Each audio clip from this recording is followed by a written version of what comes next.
There are many crazy phenomena in America, but one that is truly unique was the relationship between Albert and Lucy Parsons.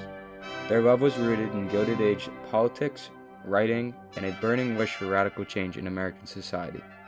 Their relationship should offer listeners a distinct aspect of the Gilded Age and Progressive era that may not appear in a textbook.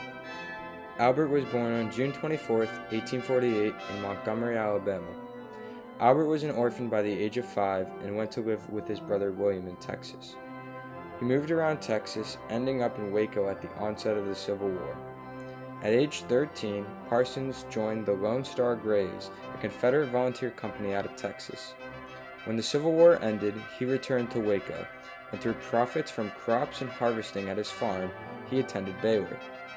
It was around this time he became a radical Republican, supporting the expansion of civil rights for former slaves, including personally helping to register freed slaves to vote. These actions got him much hate from his neighbors, who in response shot him in the leg and threatened to lynch him. Soon after, Albert got a job at the Houston Daily Telegraph, when he met Lucy Gonzalez. Mystery surrounds the early life of Lucy Aldine Gonzalez Parsons, but most historians say she was born between 1851 and 1853 in Texas. Lucy was of African American, Native American, and Mexican ancestry. Born into slavery, Lucy spent much of her childhood as a slave in Texas with her family. After being freed, she moved around Texas, doing odd jobs for money to provide herself with a living. It was in 1870 that Lucy met Albert.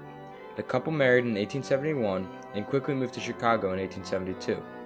This was mainly due to the political beliefs they had, along with the fact that interracial marriage was illegal and morally disapproved of. Once in Chicago, the couple got involved in radical political organizations. Albert joined the Social Democratic Party of North America and Knights of Labor in 1876, and had taken a job writing for the Chicago Times in 1873. In 1877, during one of the greatest railroad strikes in American history, Albert addressed crowds in Chicago about finding a peaceful solution, instead of resorting to violence as many in the city had. These speeches did two things for Albert. It got him fired from the Times, but it also gained him notoriety among the anarchist crowd. After Albert's firing, Lucy provided for the family, which by then included 2 children. Lucy opened up a dress shop to create income, and at the same time held meetings for the International Ladies Garment Workers Union. Meanwhile, Lucy was writing, having publications in the Socialist and the Alarm, which were published by the larger International Working People's Association, a group the couple founded in 1883. Around 1882, Albert began identifying as an anarchist, and by 1884 he had become a publisher for the Alarm. At the same time, Lucy, in an article titled Two Tramps, identified a more violent approach for change than previously advocated for. Then, May 1, 1886 arrived.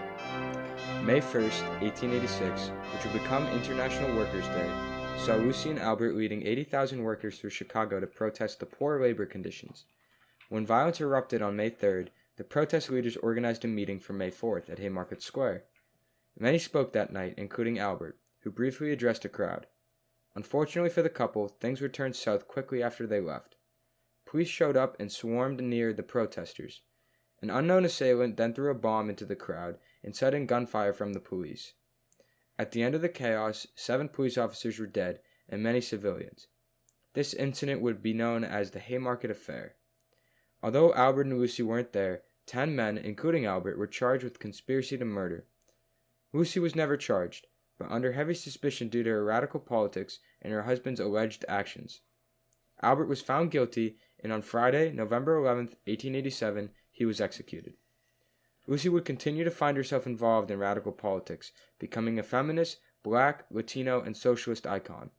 She would help found the International Workers of the World and stay involved in radical movements until her death on March 7, 1942, at the age of 89, 55 years after Albert had been executed.